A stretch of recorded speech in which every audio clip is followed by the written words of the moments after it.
Hey guys, welcome back.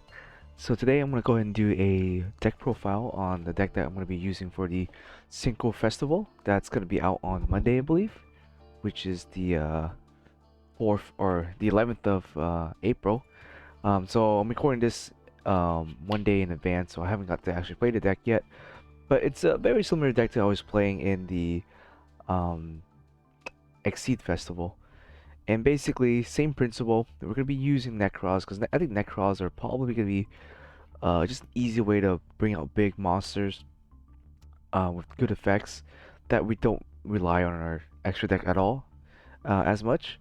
But the cool thing about this time around is that we can actually synchro summon for some stuff from our extra deck, so it is somewhat relevant. Um, but yeah, I'll talk about some of the card selection, and then I'll talk about what you can potentially do, and we'll go from there. So the basis of the deck has more or less stayed the same. It honestly hasn't changed too much. But the cool thing is we get to play Diviner now. So back then I was playing Manju or Senju, and they kind of act as your basic normal summon, search, ritual, blah blah blah. With Diviner, we can definitely still do the same thing, but now that we have Herald, we're able to dump Herald of Arclight to the grave and do the same thing. But the cool thing is that she's a tuner herself, which can actually help out with our extra deck here, and we can actually bring out some stuff. Granted, most of the cards in here don't really matter. You're never really gonna be summoning too much from here, but there are a few cards that we can and will try to use. Keep in mind though, if you have her, you have the incantations, you might not be able to synchro summon as long as you have an incantation on the board, but that's fine. I mean, she's here for that scenario where we don't have incantations, or if it's our opening turn, she's going to be a great card to go ahead and open up with. So, um, in the Synchro Festival, she's a one card Baroness. That's all. She really needs only herself, and that's mostly it. You may need another spell in your graveyard, namely to be able to use the Ritual Sanctuary. But basically, what you do is you summon her. You search for, you dump the Herald, search for Brionac, activate Brionac, search for Colossus, and then search for Cycle. Activate Cycle, tribute the Herald, special summon Brionac, and then special summon Egg off of Diviner when she gets tributed. You special summon the Egg, grab your Ritual Sanctuary. Now you have a Brionac and the Egg on board. You activate this Ritual Sanctuary. Assuming you have another spell in the graveyard, you can use its second effect, revive the Herald, and now you have a level 2 Egg, and you have Herald, and you have a Brionac. That's level 10. You can synchro summon for a Baroness. So as you can see, it's basically a one card Baroness right there. If you don't want to go that route, you can always synchro her and the Egg and bring out a Herald. More or less same effect. You can go either way. Since we don't have Unicorn in the game, or in this particular ban list, I think he's banned. Going for the Baroness is probably a better play. If I had a Unicorn on board, I would go for the Herald of Arclight instead, because Herald can work under Unicorn, and will provide you a +2 essentially. You negate their effect, and then you search for something with the Herald. But in the event that we don't have Unicorn, probably going for the Baron is probably good enough. And then you still be able, after that, you still be able to, if you have incantations and stuff like that, do your incantation shenanigans. Maybe get a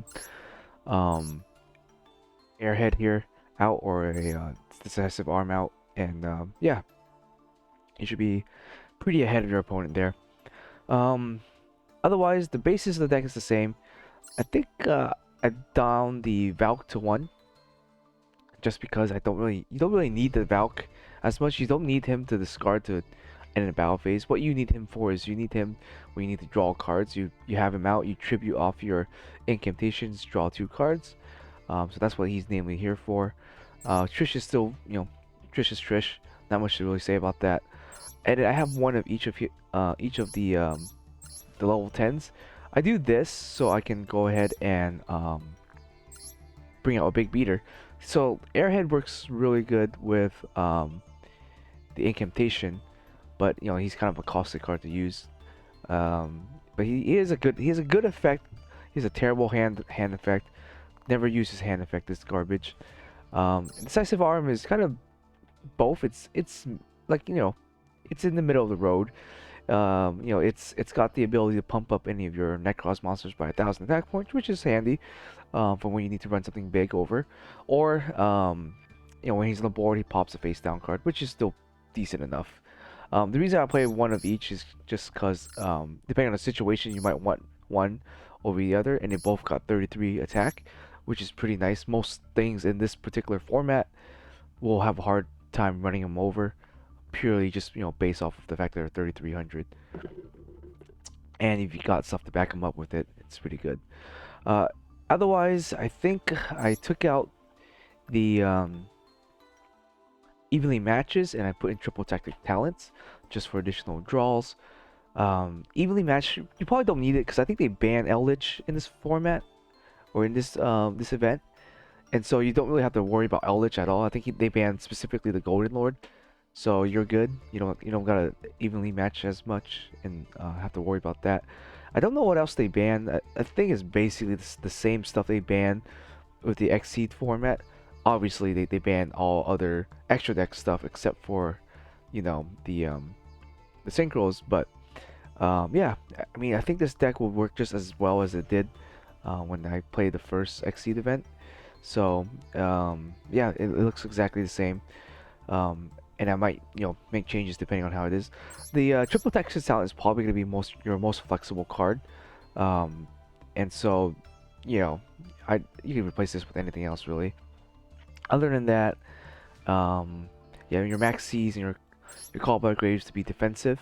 Same thing with your Ash Blossom, just to be defensive here. You don't really need them. I know if you're on a little bit more budget, these cards are hard to come by. So if you have something else that you want to play, or have some other like substitutes, I would just replace these. Even with the Herald, if you don't have the resources to craft the Heralds, you can just go for the regular Senju or Manju.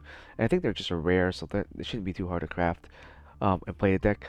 You can basically play this entire deck without any Ultras.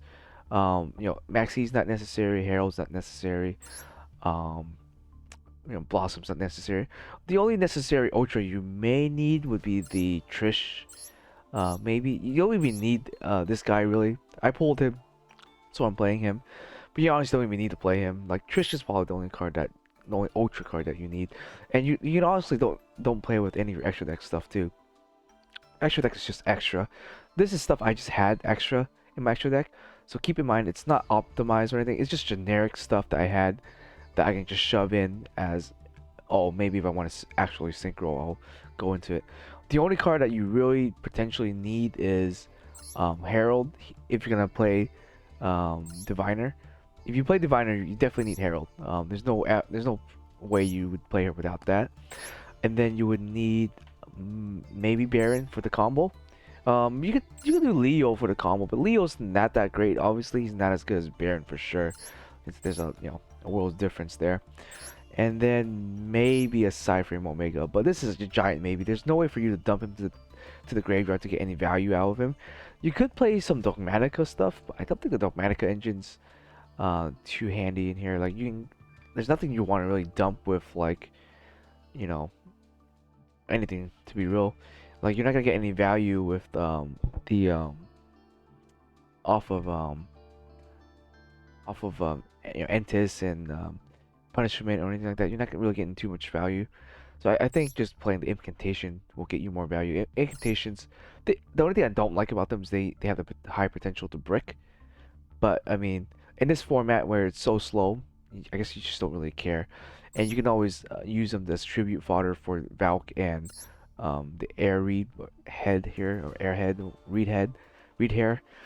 Can't pronounce his name, but yeah, you always use them as just either tribute fodder for effects or actually using them as tribute for the summoning. So yeah, that's what they're there for. But your main line of combo is going to be with the diviner here, I think, and that's going to be a spicy combo in this format. But yeah, everything else here, the stuff that you're most likely gonna bring out, maybe if you have a herald and a brio, you might be able to summon side frame. You might be able to go into like another level 8 like Colossus or um, this guy. Like I don't really know when you would bring anything out. If you have better synchro monsters, then I definitely would just play them. Um, you're most likely going to be synchroing her with a Nekroz monster, as long as you don't have an incantation on board. Like I mentioned, you don't need your synchro deck to win, but yeah, the incantation will not allow you to special summon anything from the extra deck as long as they're on the board. So just keep that in mind when you are playing. Um, but yeah, I think that's really it. Yeah, Century and Egg just win for the combo, and I think that's really it. Anyways, I hope you guys enjoy. I'll be playing this deck come tomorrow, and I'll be showing it off, and hopefully just farm the event points and get those gems, and then just use those gems to craft more stuff. Anyways, you guys have a good one.